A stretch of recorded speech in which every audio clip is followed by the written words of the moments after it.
The headline would say, Cubs lose, and it's Amy's fault.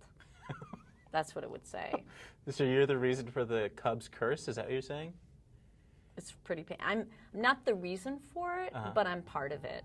Okay. I'm part of the curse. Okay, so I moved to Chicago to take this job at the Chicago Tribune. I love Chicago. I moved here with my daughter. I loved it from the minute we moved here from D.C. I plunged right into this job. My life was pretty circumscribed because I was working really hard and I had a 14-year-old. And what I'm trying to say, Tim, is that I had never really been to a Cubs game before, and I didn't know everything I needed to know about the Cubs. And are you a sports fan? I'm not really a sports fan. I played a lot of sports, Okay. but yeah, I played sports in college, but no, like I just want to preface the story by saying, like, I didn't know enough. Okay. And what is it about the culture of being at Wrigley Field? Well, I found out. Okay. My bosses came to me, I think the year was 2003. I just started in July, and the Cubs were doing really well. It was like the Sammy Sosa era, and they were like doing really, really well near the end of the season.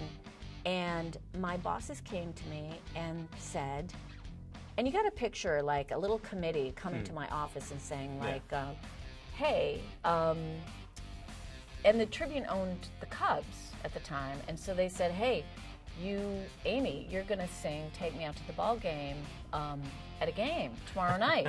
And I said, that sounds awesome. Of course, I would love to do that. I am actually a bit of a singer. And That's the performer in you. have no problem with that. And they kept saying, well, do you know, this is a big deal. Do you know? I said, I know the song.